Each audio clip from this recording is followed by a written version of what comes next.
The Galactic Concord had existed for 12,000 years. It was an alliance of 107 species who lived across 3,000 star systems. They had built great cities on peaceful worlds. They had created art and music and science that stretched across the galaxy. They had never known war. Their worlds were gentle places. Low gravity, stable weather, soft sunlight and calm oceans. The species of the Concord had evolved in comfort. They had never needed claws or fangs or thick skin. They had never needed to fight for survival. Violence was something they read about in ancient history books, a primitive behavior that civilized beings had left behind long ago. The Villani were one of the oldest members of the Concord. They were beautiful creatures made of living crystal. Their bodies caught light and scattered it into rainbows. They spoke through music, their voices creating harmonies that could make other species weep with joy. They were poets and philosophers. They built cities that sang in the wind. Villani Prime was their homeworld. 60 billion of them lived there, spread across continents of purple grass and silver mountains. Their cities rose like sculptures toward pink skies. For 10,000 years, they had known only peace. Then the Harith came. The first attack happened without warning. Ships appeared in orbit, dark and angular, covered in spines like dead trees. They did not answer communication attempts. They did not make demands. They simply began to fire. The Villani had no weapons. They had no shields. They had no military, no soldiers, no defense of any kind. Their ships were built for carrying passengers and cargo. Their technology was designed to create, not destroy in 3 hours. The Harith burned 2 cities to glass. Elder Lyra watched the destruction from an underground shelter. She was old, even by Villani standards. Her crystal body had grown cloudy with age, her harmonics slow and deep. She had served as a diplomat for 200 years. She had helped resolve disputes between species. She had never imagined she would see her people die. The screams filled the air. Not sounds that other species could hear, but harmonics. Millions of Villani crying out in frequencies that traveled through stone and metal. Lyra felt every death like a crack in her own body. The Concord sent help. Ships arrived from a dozen worlds. They tried to negotiate with the Harith. They offered resources, territory, anything. The Harith did not respond. They simply kept killing.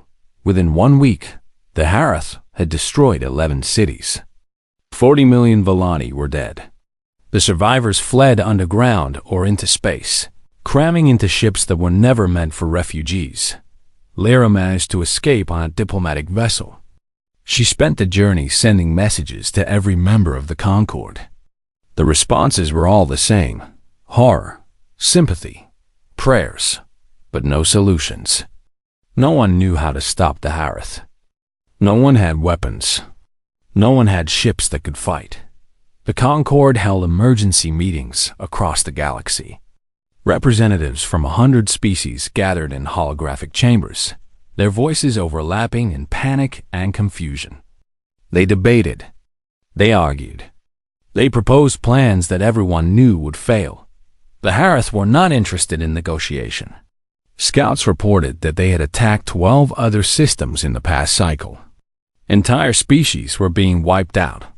The Harith took nothing. They wanted nothing. They simply killed. Lyra sat in her small cabin on the diplomatic ship, feeling the weight of despair pressing down on her crystalline form. She had lived for 300 years. She had believed in the goodness of the universe. Now she watched that belief crumble like the cities of her homeworld. Her assistant, a young Villani named Suri, entered the cabin. His harmonics were sharp with fear. "Elder, the council has no answers. They are talking about evacuation, about finding places to hide." Lyra closed her eyes. "There is nowhere to hide. The Harith will find us all eventually." Suri's body flickered with anxious light. "Then what do we do?" Lyra was silent for a long moment. Then she remembered something. A report from centuries ago. A survey team had discovered a world at the edge of known space. A terrible world. A planet of crushing gravity and violent weather. A world where the very air was poison to most species. The survey team had also found life there. Intelligent life. The Concorde had observed these creatures for 300 years. They had watched them fight wars against each other.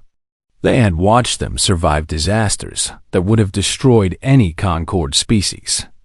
They had watched them spread across their world like a force of nature. The Concorde had decided, unanimously, to never contact them. They were too dangerous, too violent, too unpredictable. They called them Deathworlders, monsters born from a monster planet. There might be one chance, Lyra said slowly. Suri moved closer. What chance? The Deathworlders. The humans. Suri's harmonics turned sharp with shock. Elder, no. They are savages. They kill each other. They eat the flesh of other creatures. They breathe oxygen. They survive, Lyra said. That is what they do. They survive things that would kill us. They fight things that would destroy us. The Council will never approve. Lyra looked at her assistant. Her old eyes held a desperate hope. The Council does not need to approve. I am going myself. Someone must ask them. Someone must beg them. If there is even a small chance that they will help us, I must try. She rose from her seat, her crystalline body catching the dim light of the cabin. Set a course for the Sol system. Take me to Earth. Suri stared at her for a long moment.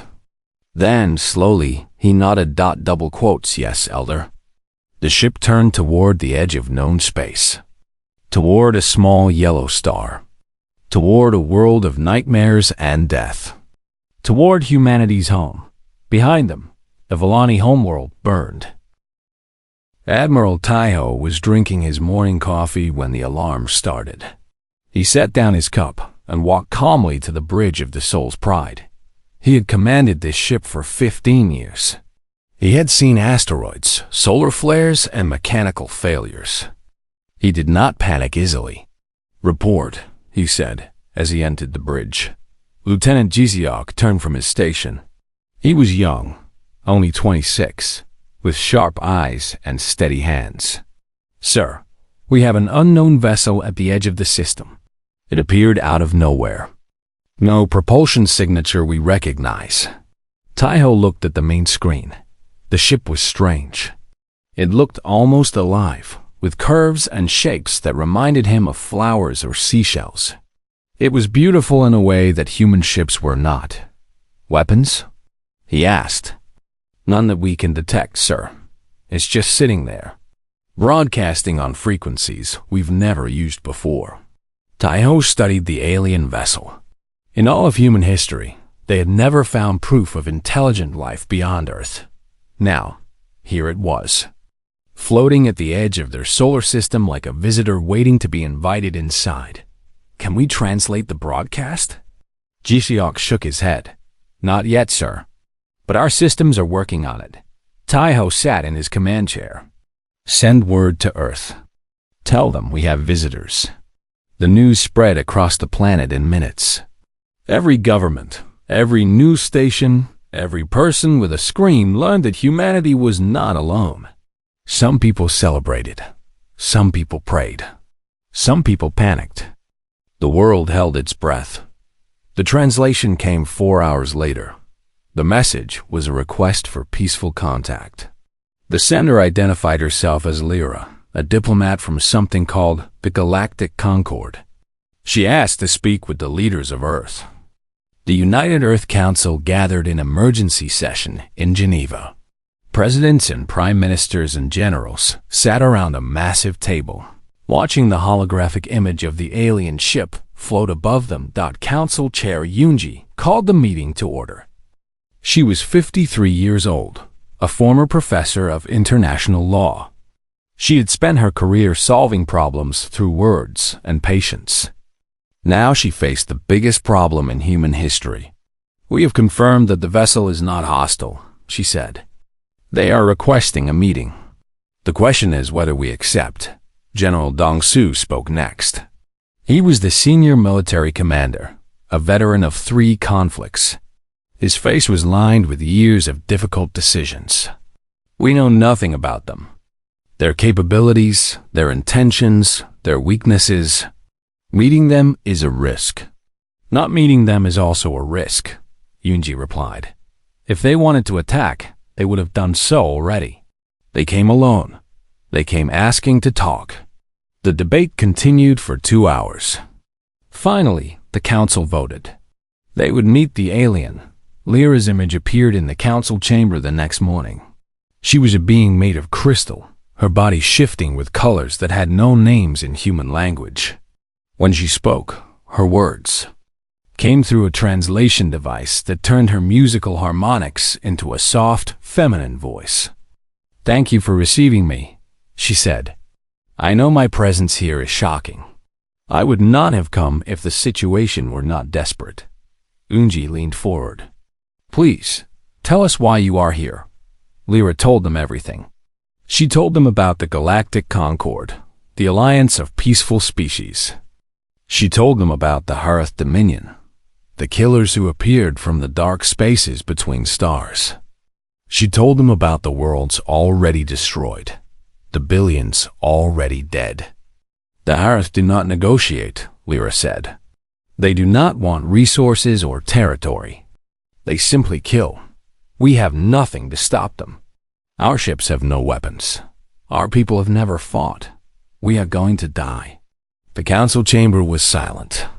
Humans looked at each other with shock and horror. "Why come to us?" Yoonji asked. "You said the Concord has 100 species. Surely someone can help you." Lyra's crystal body flickered with something that might have been shame. "The Concord has known about your species for 300 years. We watched you from afar. We saw your wars, your weapons, your history of violence." She paused. "We decided you were too dangerous to contact. We called you Deathworlders. We were afraid of you." Taiho, watching the meeting from his ship, felt something cold settle in his chest. "But now," Lyra continued, "we have nowhere else to turn. You are the only species we know who has ever fought. The only species who might have the ability to stop the Hearth." General Dong-Su spoke. "You want us to fight your war for you." "I want you to save my people," Lyra said. Her voice broke with emotion. 60 billion Villani, 800 billion beings across the Concord. Children who have never done anything wrong. I am begging you." The council chamber fell silent again. Yoonji looked at the crystalline alien. She saw fear and desperation and hope in that shifting, colorful form. "How long until the Hearth reach your core worlds?" 40 cycles. In your time, perhaps 6 of your months." Yoonji turned to General Dong-Su. The old soldier's face was unreadable. "Can we do it?" she asked. "Can we build a fleet in 6 months?" Dong-Su was quiet for a long moment. Then he stood. "Humanity has been preparing for war since the first human picked up a stone. We have weapons designed to kill each other. Ships built to survive the worst we could throw at them." He looked at Lyra. "Show us where the enemy is." Lyra's entire body brightened with light. "You will help us?" Yoonji rose from her chair. "We will try. That is all we can promise." Across the world, the call went out. Factories switched to military production. Scientists shared data across borders. Soldiers volunteered in numbers that overwhelmed. Recruitment centers. Humanity had finally found proof that they were not alone in the universe. And their first act would be to go to war. The shipyards of Earth had never worked so hard. Factories ran day and night. Workers slept in shifts, 4 hours at a time. Every nation contributed resources. Old rivalries were forgotten. There was only one enemy now, and that enemy was far from Earth. Commander Yuna stood in the hangar bay of the carrier Bison. watching Marines load equipment onto transport ships. She was 34 years old, tall and strong, with short black hair and eyes that had seen too much. She had joined the military at 18. She had fought in 2 conflicts on Earth. She had lost friends. She had killed enemies. She had thought those days were behind her. Now she was preparing to lead the first human soldiers into an alien war. "Commander," a voice said behind her.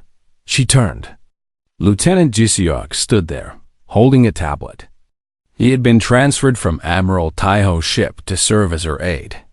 He was young, but Yuna had seen his records. He was smart and calm under pressure. "The final numbers are in," HFY said. 80,000 ground troops, 12 carriers, 40 destroyers, 200 support craft. Yuna took the tablet and looked at the figures. It was the largest military operation in human history. Built in 90 days. What about the alien technology? She asked. "The Concorde engineers have finished installing the FTL drives. They say our ships are ready for faster than light travel." Yuna nodded. The Concorde had given them the technology to cross the galaxy in days instead of centuries. It was their only contribution. They had no weapons to share, no soldiers to send, only engines that bent space and time. "And the briefings on Maharath?" HFY's face darkened. "Complete, Commander. The Harath are silicon-based life forms. They evolved on a low-gravity moon. They are fast. Very fast. Our scientists estimate they can move 3 times faster than humans. They hunt in packs. They do not take prisoners. Weaknesses? Their bones are brittle compared to ours. Their senses are tuned for their homeworld, which means bright lights and loud sounds may disorient them." HFY paused. "Also, they have never fought anyone who fights back. Every species they attacked surrendered or died. They have no experience with resistance." Yuna allowed herself a small smile. "Then we will be their first lesson." The fleet launched 1 week later. Millions of people watched from Earth as the ships rose from their docks and vanished into the darkness between stars. Messages of hope and prayer flooded the communication channels. Families said goodbye to sons and daughters they might never see again.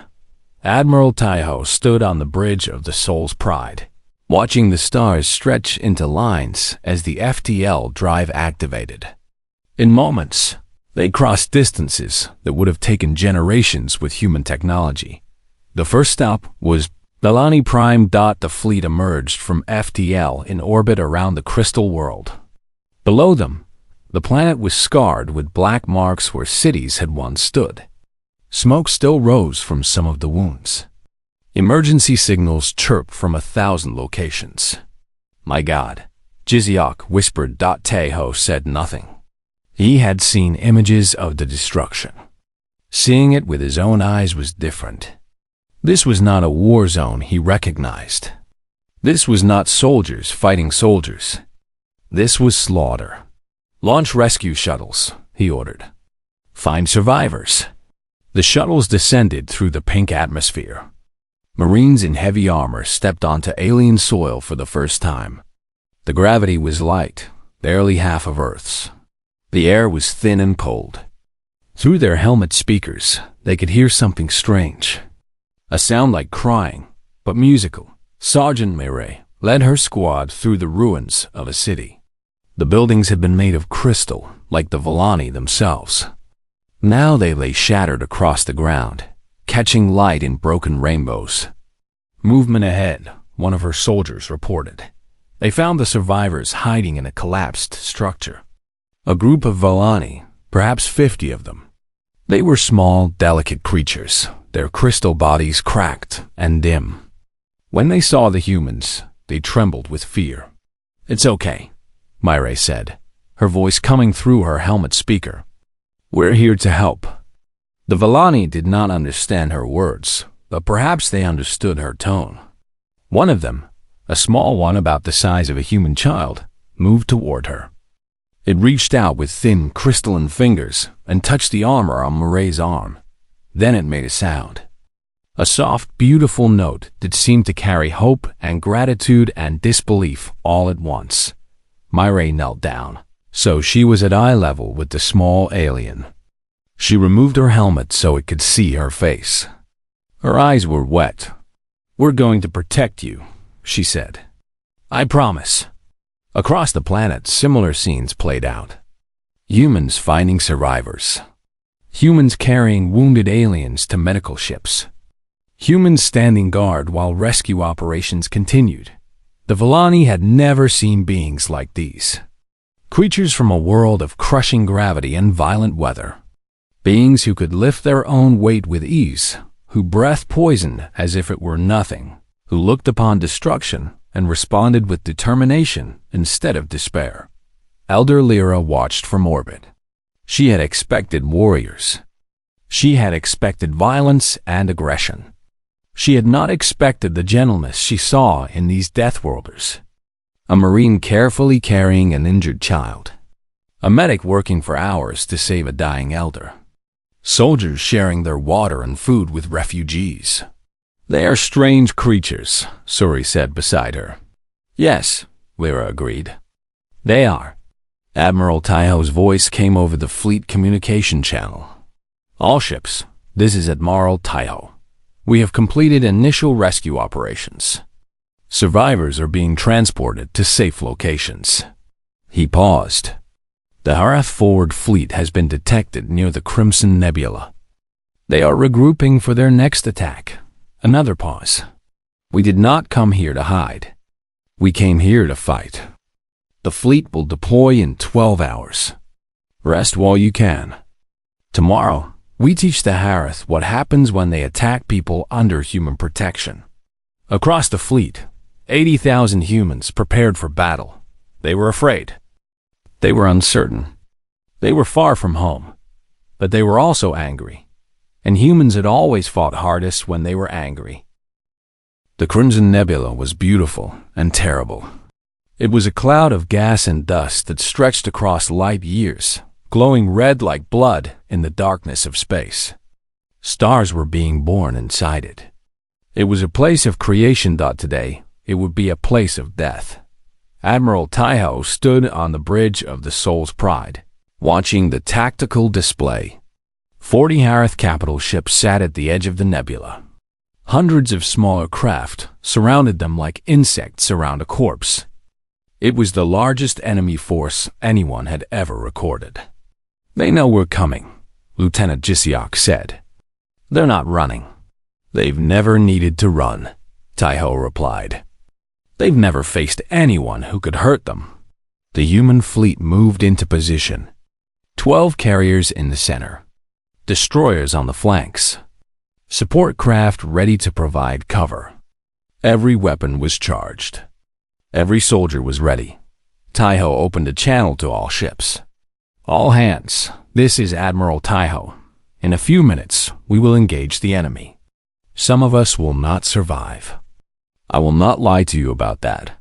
He paused. "But we did not come here to survive. We came here to stop the killing. We came here because people were dying and no one else could help them." He looked at the red cloud ahead. "The Harath think we are animals. Primitives from a brutal world. They think they can kill us like they killed everyone else." His voice hardened. "They are wrong. Today, we show them what Earth truly gave us. Not just strength, not just weapons, but the will to fight for those who cannot fight for themselves." He took a breath. "All ships weapons free. Attack." The battle began. Human railguns fired first. These weapons had been designed to break apart asteroids. The metal slugs traveled at incredible speeds, punching through Harath ships like needles through paper.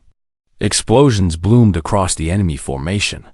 The Harath responded with energy weapons. Beams of burning light struck the human ships. The Concord observers expected the fleet to crumble. Human ships were made of metal and composites. They were not designed for this kind of punishment, but the ships held. human engineers had built their vessels to survive.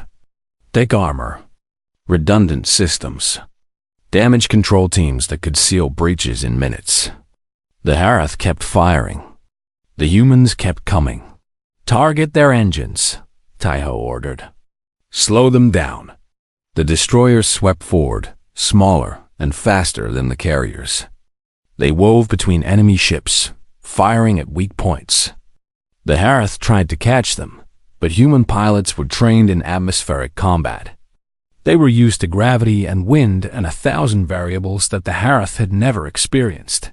On the carrier Bizon, Commander Yuna watched the battle unfold on her tactical display. "Boarding parties ready," she announced. "We're going in." The Harath had never been boarded. No species in the Concorde had ever tried. Why would they? The Concorde did not fight. They did not have soldiers. Humans did. Yuna's shuttle punched through the hull of a Harath cruiser. Marines poured out, weapons raised.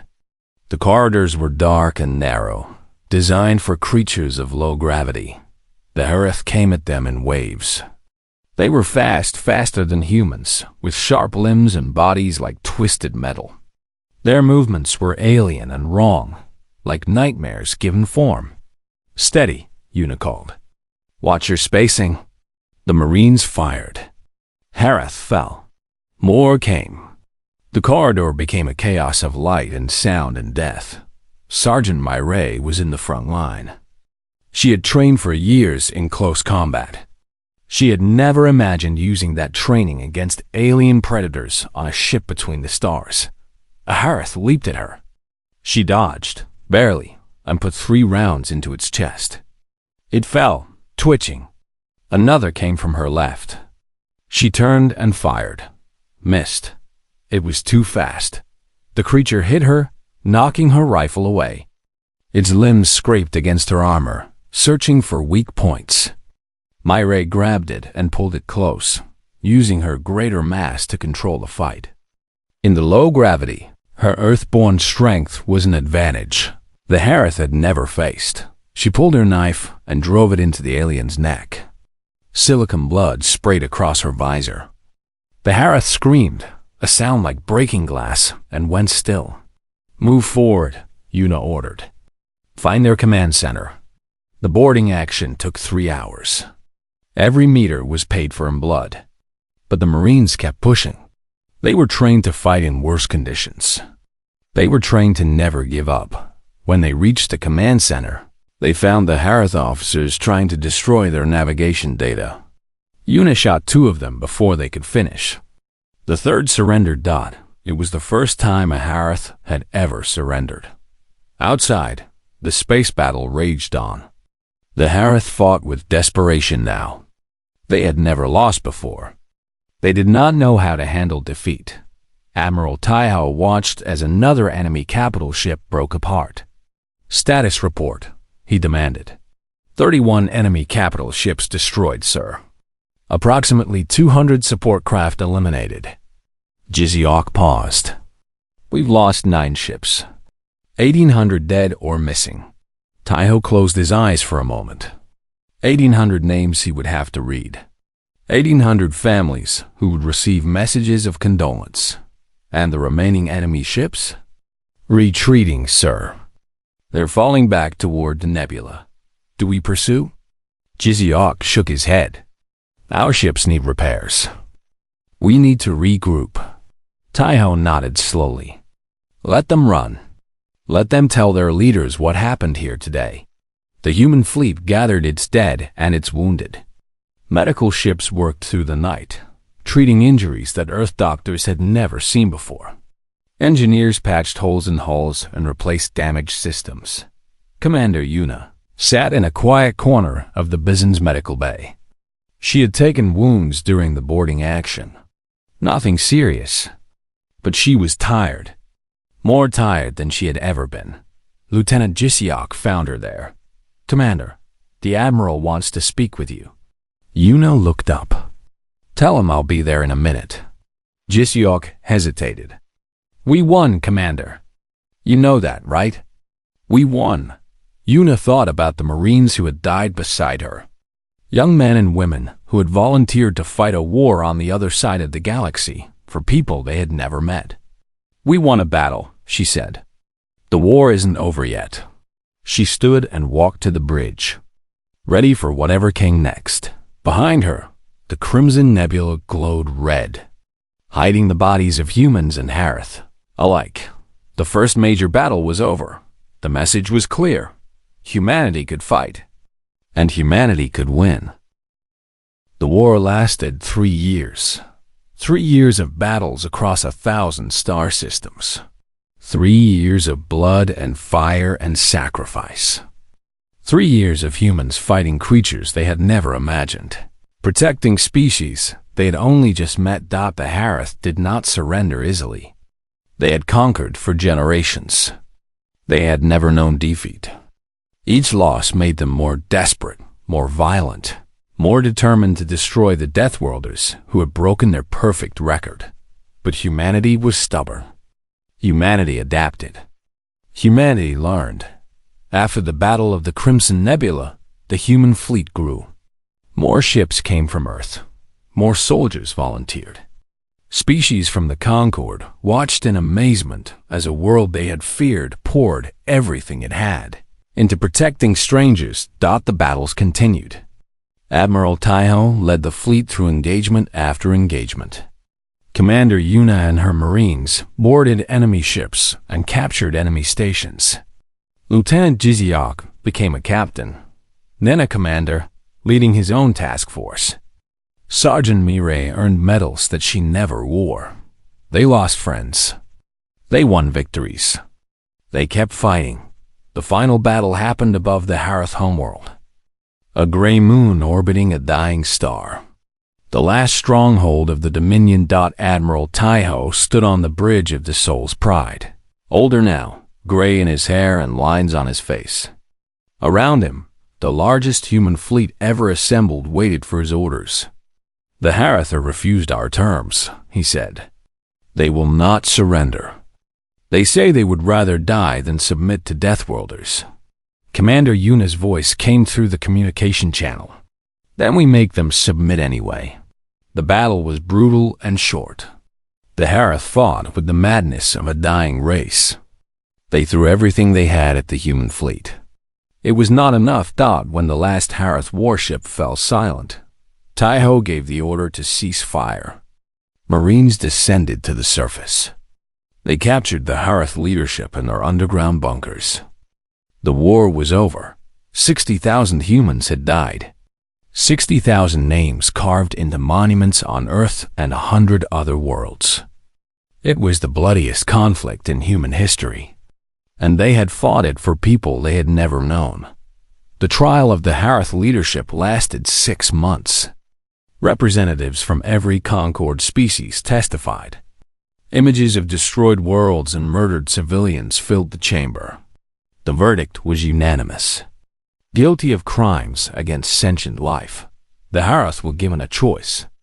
They could accept peaceful integration into the Concord under human supervision, or they could be exiled to the Galactic Rim alone and forgotten. Most chose exile. They could not accept being ruled by creatures they had once thought were beneath them. They disappeared into the darkness between stars, and no one mourned their going. 1 year after the war ended, Admiral Taiho stood before the full assembly of the Galactic Concord. The chamber was vast, designed for beings of all sizes and shapes. Holographic representatives of 100 species floated in their designated spaces, watching the human with expressions ranging from curiosity to awe. Taiho was not a politician. He was a soldier. He had spent his life following orders and making difficult decisions. Now he was being asked to speak for all of humanity. He cleared his throat. "When your message reached Earth, we did not know what to expect. We knew nothing of the galaxy. We knew nothing of the Concord or the Harith. We only knew that someone was asking for help, and we could give it." He paused, looking at the assembled aliens. "You called us Deathworlders. You feared us. Perhaps you still do." He shook his head slowly. But we did not come to you as conquerors. We did not come to dominate or exploit. We came because we heard that people were suffering, and we could not ignore that. Elder Lyra translated his words into harmonics that filled the chamber with music. Earth is a hard world, Taiho continued. Our history is filled with violence and pain. We have done terrible things to each other. We do not deny that. But our history also taught us something important. When the strong protect the weak, everyone becomes stronger. When people stand together, they can survive anything. He straightened his shoulders. The Harath believed that power meant the ability to destroy. They were wrong. True power is the ability to protect, to build, to heal. He looked directly at Elder Lyra. You asked us for help, and we helped. That is what neighbors do. Even neighbors who have never met. The chamber was silent for a long moment. Then Elder Lyra spoke. The Galactic Concord has existed for 12,000 years. In that time, no new species has been invited to join. We were afraid of change. Afraid of difference. Her crystal body glowed with warm light. But you have shown us that different does not mean dangerous. Strange does not mean enemy. She turned to face the full assembly.